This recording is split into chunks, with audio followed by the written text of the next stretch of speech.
शिवजी कपटा जो थे उनके यहाँ देवी का एक मंदिर था जिसमें वो पूजा करते थे और उनसे देवी स्पर्श थी।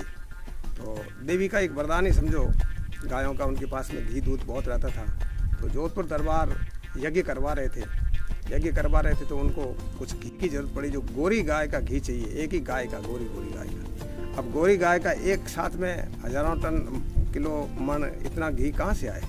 तो पता करते करते मालूम पड़ा कि भाई मलार में शिवजी कपटा है, उनके पास में आपको घी मिल सकता है। तो उन्होंने यहाँ आदमी भेजे और यहाँ पता लगा और इनसे बातचीत की। तो इन्होंने अपना जितना भी घी था, उस वक्त घी को ज़मीन में गाड़ के रखा जाता था, कूड़िया होता था, कूड़ियों के अंदर डाल के। तो कम से कम सैकड़ों की तादाद में कूड़िए गड़े हुए थे जिसमें घी भरा हुआ था। तो सारा घी इन्होंने जोधपुर दरबार को दे दिया। जोधपुर दरबार घी लेके जा गए और वहाँ जा करके उन्होंने अपना यज्ञ संपूर्ण किया। उसके यज्ञ के बाद में और यज्ञ के अंदर जो खर्चा होता था तो उनके पास में पैसे की कमी आ गई। वो अपना पैसा लगाना चाहते थे, राजकोष का पैसा नहीं लगाना चाहते थे। तब उन्होंने कहा कि यार आपको पैसा भी इकट्ठा करना पड़ेगा। तो किसी ने ये कह दिया कि आप शिवजी कपटा के पास जाओ, जितना इतना घी दिया तो उसके पास पैसे भी बहुत होंगे। वो उन्होंने आप आदमी भेज दिया और भेज करके बोला कि आप पैसे की व्यवस्था करो, हमको पैसा चाहिए उधार में, कर्ज में। अब शिवजी ने सोचा कि यार ये हमारे पास इतना पैसा कहाँ से आएगा, ये तो हमारी मजाक उड़ाई जा रही है। तो रात को बैठ के माँ के आगे उन्होंने आराधना की। माँ को बोला कि ये मेरी बात का सवाल है। अब माँ उससे स्पर्श थी तो चामुंडा ने उसको बोला कि आप उनको बुला लो और बोल दो कि तुमको जितना पैसा चाहिए उतना मिल जाएगा।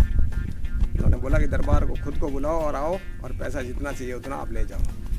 तो जोधपुर दरबार खुद आए यहाँ पर और छकड़ी लेके आए और उन्होंने अपनी एक बैलगाड़ी को ऐसे बांध करके खड़ा कर दिया और बैलगाड़ी में से निकाल करके छकड़ी भरवा दी। एक छकड़ी भर गई, दूसरी लाके खड़ी की, दूसरी भर गई। तो जोधपुर दरबार को शंका हुई कि यार इस छोटी सी गाड़ी के अंदर 2 छकड़ियाँ भर गई, अभी भी बोलता लेके जाओ, तो क्या चक्कर गया है, कुछ न कुछ ये चमत्कार है।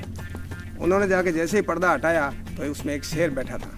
तो दरबार समझ गए कि यार ये तो माँ का भगत है। तो हाथ जोड़ करके बोला कि भाई मैं अब तेरा ऋणी हो गया हूँ और कर्जदार हूँ, मैं तेरा कर्जा उतार नहीं सकता। आज से मैं तुम्हारे को ये पदवी देता हूँ कि आप बोहरा हो हमारे और आप बोहरा रहोगे। और उन्होंने फिर जोधपुर बुला करके उनको सम्मानित भी किया, उनके लड़कों को, और उनको बोहरा की पदवी दी। इस प्रकार से शिवजी की जो औलादें थी, शिवजी का जो वंशज थे, वो इस प्रकार से बोहरा बन गए।